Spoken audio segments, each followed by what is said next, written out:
Hey everyone, this is Manisha Sharma and I really welcome to all of you in my YouTube channel once again. Guys, how are you all? I hope you all are doing great. So today in this video we are going to talk about on a very important topic. If you are a beginner of English language, if you are learning English language and you want to speak in English, so this video is for you.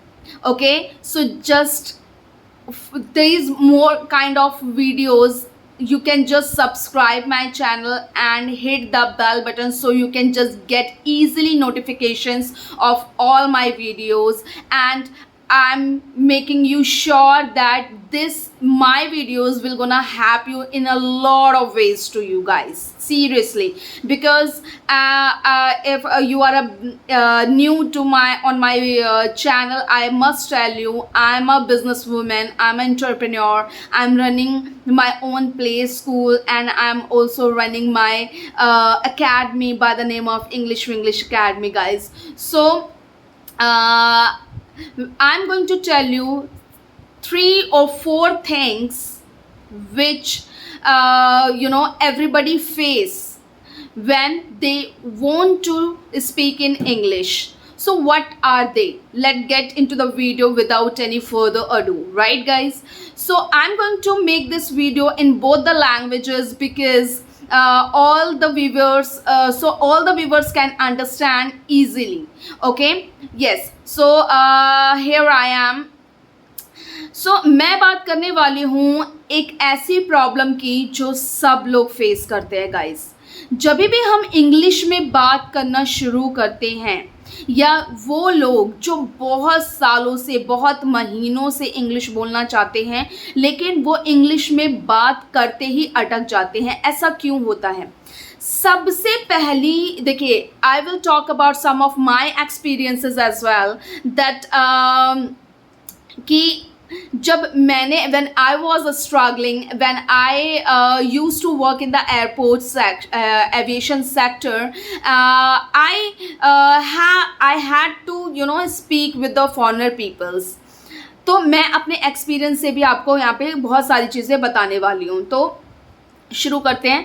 तो पहली चीज़ जो मुझे लगता है कि जब हम English बोलते हैं और हम लोग अटक जाते हैं, तो इसका जो सबसे इम्पॉर्टेंट जो फैक्टर होता है वो ये होता है गाइस कि we all don't know about the basic structures. Guys, we don't know about the basic structures of tenses. देखिए, अगर आप इंग्लिश लर्नर हैं तो मैं आपको एक चीज़ बहुत अच्छे से क्लियर कर देना चाहती हूँ कि आप टेंसेस को गो थ्रू किए बिना इंग्लिश को अच्छे से नहीं बोल सकते हैं गाइस। Please understand this. जो ये टीचर्स बोलते हैं कि या बहुत सारे यूट्यूबर्स बोलते हैं कि विदाउट आप ग्रामर पढ़े आप बहुत अच्छी इंग्लिश बोल सकते हैं, दिस एंड दैट, तो कुछ हद तक वो सही है, लेकिन this is not true completely. देखिए, जब हमें एक कॉन्फिडेंस चाहिए होता है कि हम लोग, सपोज़ मुझे अगर ये बोलना है इंग्लिश में, मुझे ये बोलना है कि क्या आप खाना खा चुके हो, तो अगर मुझे ग्रामर का पता नहीं है गाइस, अगर मेरे को ये बोलना है कि क्या आप खाना खा चुके हो, तो मैं कैसे बोलूँ? क्या मैं ये बोलूँ कि do you eaten the food? उल्टी पुल्टी इंग्लिश बोलूँगी ना मैं, ठीक है। Is you eaten the food, या do you eaten the food, are you eating the food, या have you eaten the food बोलना है। मुझे कैसे पता लगेगा कि if I am asking the question the person who is in front of me, हाँ, तो राइट काइंड ऑफ क्वेश्चंस मैं कैसे पूछूंगी? आपकी बात सही है कि सुनकर भी हम लोग बहुत सारी चीज़ें सीख सकते हैं, लेकिन व्हाट इफ़ कि if you don't have that kind of environment around you, surround you, what about then that situation guys? तो सबसे पहले आपको जो काम करना है वो आपको ये करना है कि आपको एक बार टेंसेस को गो थ्रू करना है, because tenses is the backbone of English. ठीक है, टेंसेस आपको क्लियर होने चाहिए गाइस। ठीक है, टेंसेस आप एक बार क्लियर कर लेते हैं, फिर आप देख पाएंगे, फिर आप उनको धीरे धीरे प्रैक्टिस कीजिए और उनमें सिर्फ positive, negative, interrogative, negative with WH family, इन सारे स्ट्रक्चर्स को गाइज आपको करना ही पड़ेगा, आपको प्रैक्टिस करना ही पड़ेगा। देखिए मैं छोटा सा एक एग्जांपल देती हूँ। When I used to work in the airport section, airport aviation sector, sir, like aviation sector, वहाँ पर मैं इंग्लिश बोला करती थी फॉरेनर पीपल के साथ। तो वहाँ पर बट उस समय मैं इंग्लिश बोलती थी, लेकिन मुझे ग्रामर का कुछ भी अता पता नहीं था। तो मुझे ना एक सेंस ऑफ कॉन्फिडेंस नहीं आ पाता था कि यार मैं ये जो क्वेश्चन पूछ रही हूँ, अगर मुझे प्रेजेंट में पूछना है या मुझे पास्ट में पूछना है या मुझे फ्यूचर से रिलेटेड पूछना है, तो मुझे कौन सी हेल्पिंग वर्ब लगानी है, और हेल्पिंग वर्ब के साथ जो मेन एक्शन आएगा वो फर्स्ट फॉर्म में होना चाहिए, सेकेंड फॉर्म में होना चाहिए, थर्ड फॉर्म में होना चाहिए। I really didn't know about all this situation guys. तो जब मैंने अपना ये जर्नी स्टार्ट किया एज अ टीचर इंग्लिश, है ना, तो मुझे तब मैंने टेंसेस पढ़े, तब मैंने पैसिव पढ़ा, तब मैंने कॉजेटिव, कंडीशनल्स पढ़े। Now I am little like I am confident enough कि मैं इंग्लिश में किसी से भी बात कर सकती हूँ।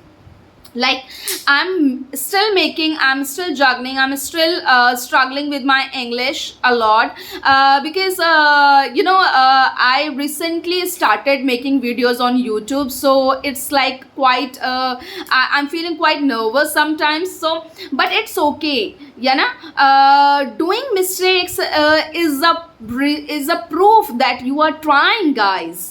Okay, so don't ever don't stop yourself if you are making any kind of mistakes are good, but provided you are just working on yourself. Okay, so तो पहली चीज़ ये है कि आपको बेसिक्स ग्रामर्स बिल्कुल ही अच्छे से पता होना चाहिए if you want to be a fluent speaker guys. Okay, दूसरी चीज़ हमें कई बार ये प्रॉब्लम आती है कि whatever we want to express in front of anyone, whatever we want to articulate our views in front of anyone, we don't get that right kind of words in our mind, and it happens with everyone, right guys? So ये होता है हमारे साथ कि हमारे पास एकदम से ना वो शब्द नहीं होते हैं कि यार मैं इस चीज़ को कैसे right kind of English word से एक्सप्रेस करूं। तो इसके लिए गाइज हमें अपनी वोकैबुलरी पर भी वर्क करना पड़ेगा। इसके लिए हमें अपनी वोकैबुलरी पर डेफिनेटली वर्क करना पड़ेगा। सपोज़ अगर मैं बोल रही हूँ कि बेटा मेरे लिए एक गिलास पानी लेकर आओ, तो मुझे पता होना चाहिए लाने की इंग्लिश क्या बोलनी है, मुझे पता होना चाहिए कि मुझे कैसे बोलना है। मुझे बोलना पड़ेगा कि बेटा please go and bring me a glass of water, bring लगाना पड़ेगा। तो मुझे ये जो बेसिक जो हमारी आसपास की जिस तरह के माहौल में हम लोग रहते हैं, वहाँ पर हमें कैसे इंग्लिश, अगर आप एक हाउसवाइफ हैं, अगर आप एक वर्कर हैं, मल्टीनेशनल कंपनी में काम करते हैं, अगर आप एक टीचर हैं, तो आपका जो ऑडियंस है, जो पब्लिक है, जिनके साथ आप डील करते हैं, वो किस तरीके के लोग हैं, उनके साथ आप कैसे इंग्लिश बोलना चाहते हैं, उससे रिलेटेड वोकैबुलरी गाइस आपको आनी चाहिए। ठीक है गाइस? ओके, तो हमने बेसिक स्ट्रक्चर पर वर्क कर लिया, हमने वोकैबुलरी पर वर्क कर लिया। अब जो दूसरी चीज़ मैं आपको बताना चाहती हूँ कि सबसे ज़्यादा जो हम जो प्रॉब्लम फेस करते हैं गाइस, वो इस वजह से करते हैं कि हम लोग है ना, दूसरी चीज़ जो हम गलती करते हैं गाइस, वो होती है कि we are just keep thinking in our mind in Hindi only. Listen guys, we are the only person who talk ourselves a lot. Okay, within 24/7, like 24/7, 24/7, we are just be with ourselves, and we talk ourselves, we just get up early in the morning and just we start asking something to yourself, just started planning our routine and start keep just lots of things is going on in our mind, that I have to do this, I have to do that, I have to go there, I will talk to them, I will do this thing. तो आपको ये सब English में करना है guys, and this technique will work for you guys definitely. Okay, so आपको ये चीज़ करनी है कि आपको थिंक इन इंग्लिश करना है. एंड जब आप शुरू करेंगे इसको तो आपको बहुत मुश्किल भी आएगी, because we are education system is also like that कि we always trained us for the translation. Translation doesn't work. रहा है, रही है, चुका है, चुके हैं, अब इसका ज़माना नहीं रहा. Now it's a situational English guys. Are you getting me? So आपको क्या करना है, you always have to think in English. Whatever you are saying to yourself, first of all you have to think in English. Okay, so slowly and gradually you will see that you are improving. Okay, so ये हुई दूसरी चीज़. अब तीसरी चीज़ जो आपके लिए wonder का काम करेगी, देखिए जब भी whenever we are learning any kind of language, और English is a language, it's not a subject guys. ठीक है, जब भी आप एक किसी लैंग्वेज को सीखते हैं गाइज, तो आपको अपने चारों तरफ उस लैंग्वेज का इन्वायरमेंट क्रिएट करना पड़ता है. और आप वो कैसे करेंगे? आपको वो क्रिएट करना पड़ेगा लिसनिंग से. लिसनिंग, देखिए किसी भी लैंग्वेज को जब हम सीखते हैं तो they are 4 main skill: reading, writing, listening, reading, writing and listening and watching. ठीक है, तो जो रीडिंग है वो सबसे इम्पॉर्टेंट है गाइस. क्यों? क्योंकि देखिए अगर हम एक बच्चे का भी एग्जाम्पल लेते हैं कि वो अगर एक बच्चा अगर ग्रामर नहीं सीखता है किसी भी लैंग्वेज की, या कोई बच्चा साउथ में पैदा हुआ है, कोई गुजरात में पैदा हुआ है, कोई महाराष्ट्र में पैदा हुआ है, तो वो वहाँ की लैंग्वेज कैसे सीखता है? वो सुनकर सीखता है गाइस, सुनकर सीखता है. ठीक है, तो सुनकर, इसका मतलब कि जब बच्चा सुनता है वो अपने माइंड में प्रोसेस करता है, अच्छा इस चीज़ को ऐसे बोला जाता है.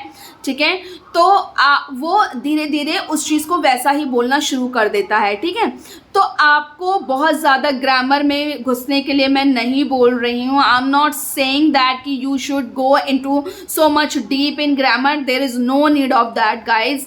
बट आपको बेसिक ग्रामर करना पड़ेगा. आपको वोकैबलरी जो आपकी सिचुएशनल के अकॉर्डिंग है वो आपको करनी पड़ेगी. और आपको तीसरी चीज़ जो करनी है वो आपको लिसनिंग करनी है. Listening.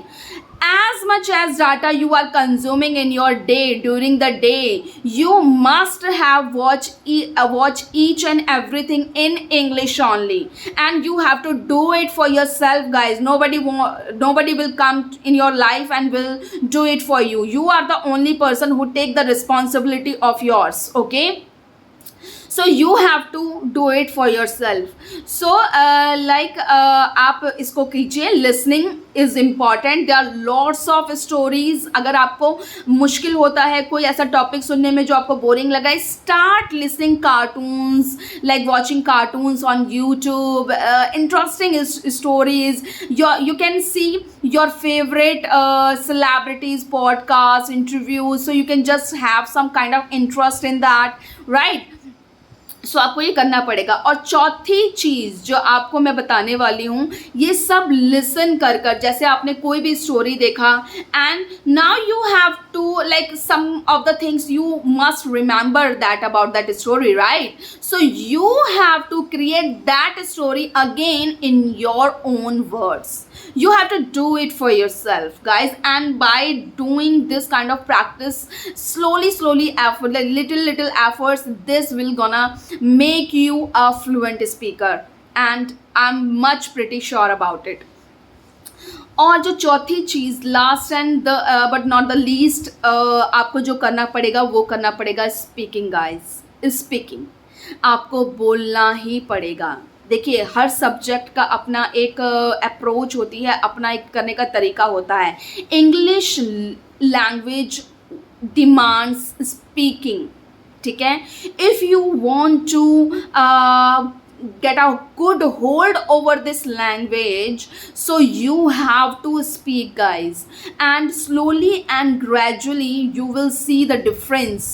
Okay, so speaking part आपको बोलना ही पड़ेगा. Whatever you are doing, whatever you, if you learn first tenses और some kind of basic structure, you have to practice as well. Whatever you are doing, if you are a housewife, you are just doing it by doing your household chores, and just put it your earbuds in your ears, and just, if you are brooming, if you are mopping, just practice in that, because English can change your life, guys. If you are a housewife, if you learn this language, you will have lot of good opportunities. You can just start your own channel, you can just start your online, offline, and start teaching students.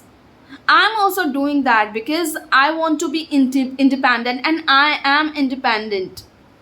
Okay, so guys, this is all in my video. If you get any kind of help from my video, guys, please subscribe my channel. I really need your support, guys. Please like and subscribe my channel, and hit the bell button so you will get easily notification from of my videos. Thank you so much, guys, for joining me and listening me, and keep practicing, guys. Okay, thank you so very much. Bye bye.